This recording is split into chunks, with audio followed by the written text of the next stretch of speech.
Para esta ocasión vamos a ver lo que es la comunicación serial entre el microcontrolador y una PC, o también entre un microcontrolador y otro microcontrolador. Para esto vamos a utilizar el ejemplo que nos propone el entorno de MicroBasic para el Atmega o para los AVR. El código es muy corto, en este caso va a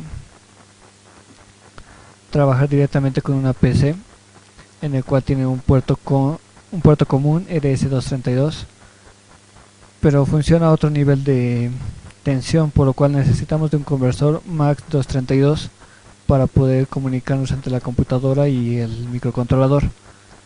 Ahora también podemos usar en su defecto un conversor de niveles TTL a USB que realiza lo mismo que este componente, pero ya no utilizando el puerto serial, sino utilizando el puerto USB de la computadora.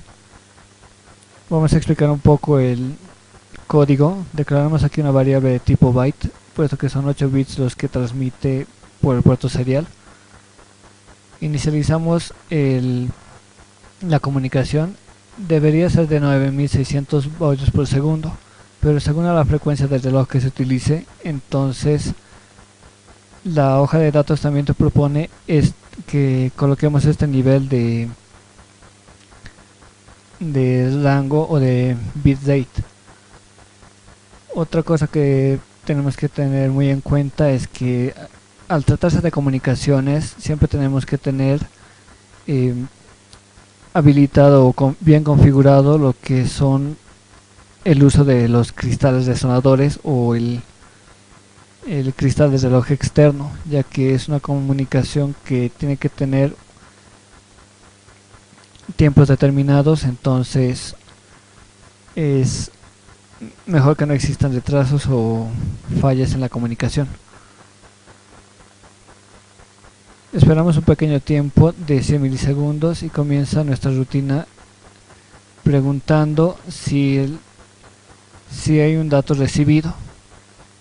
Entonces, si hay un dato recibido, lo que se llegue a leer por el pin receptor del microcontrolador va a ser almacenado en la variable UARTRD, y a su vez esta va a ser escrita o va a ser enviado por el pin transmisor del microcontrolador, y lo que va a enviar es la misma variable o el mismo dato que ha ingresado.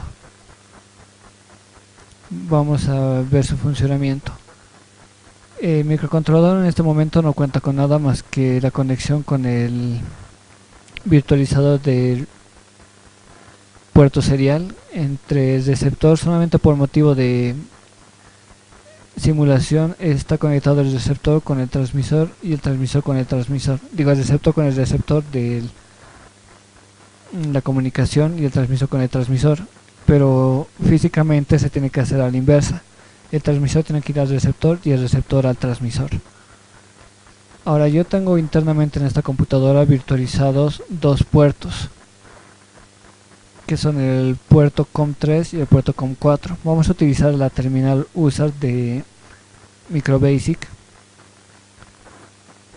y aquí podemos observar que tengo un puerto físico COM1 y dos virtualizados. Estoy utilizando el COM4 en Proteus, pero voy a utilizar el puerto COM3 en MicroBasic o en la terminal que nos propone MicroBasic. Vamos a conectar y vamos a enviar un dato, en este caso una letra que va a ser la letra A. La enviamos y lo mismo que enviamos recibimos por consola, o en este caso por nuestro sector de recibido. Si enviáramos las letras FE,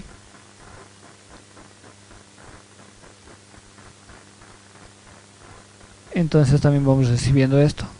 Se va cargando en la pantalla de recepción, a menos de que lo borremos todo lo que hemos enviado.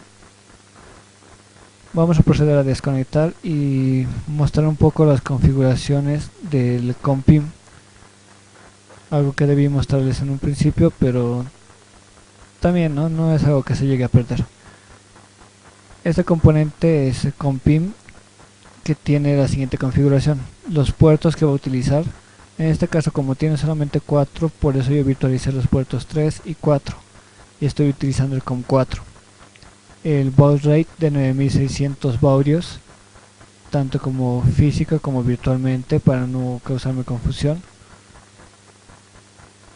Y esa es la única configuración que tiene, aparte de que tenemos que tener configurado bien lo del cristal que vamos a utilizar. En este caso yo voy a utilizar un cristal de 4 MHz.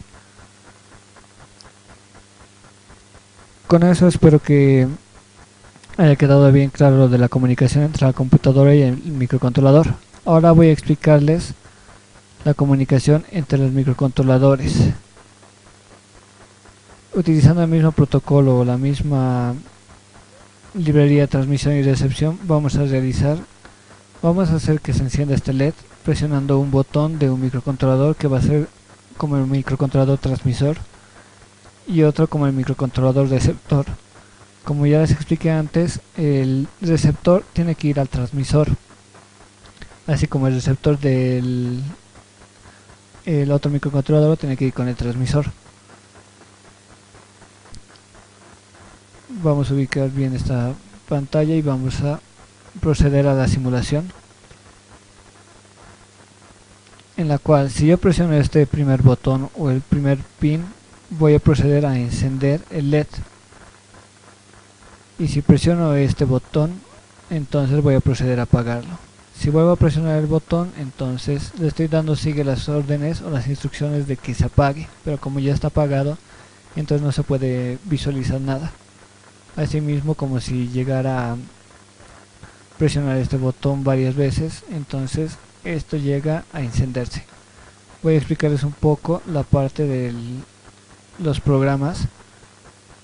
En el caso del microcontrolador transmisor, declaro dos pines como entrada, el puerto B.0 y el puerto B.1.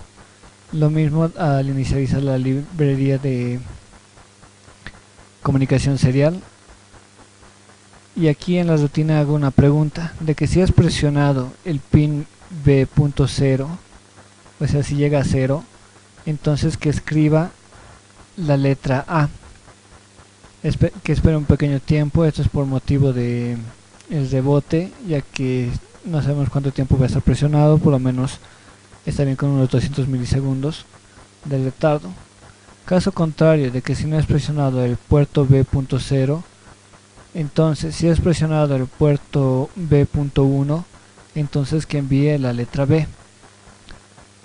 Aquí hace un pequeño retardo de 5 milisegundos para que por lo menos exista un pequeño espacio de tiempo para que no haga nada. En el programa del microcontrolador receptor vamos a declarar una variable de recepción que va a ser igual a RD, esto se puede cambiar, y configuramos el puerto B.2 como salida.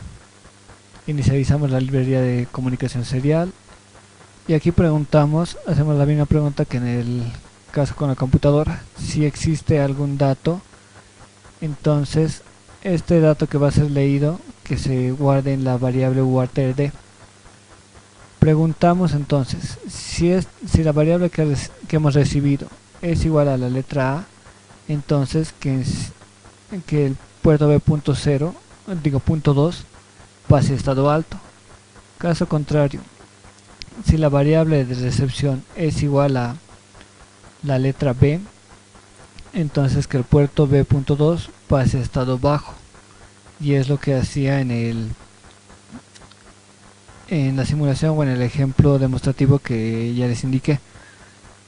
Cabe recalcar que para las comunicaciones siempre tenemos que tener bien configurados los cristales o los resonadores, en todo caso, para que exista una completa sincronía entre los dispositivos. Bueno, espero les haya servido y muchas gracias.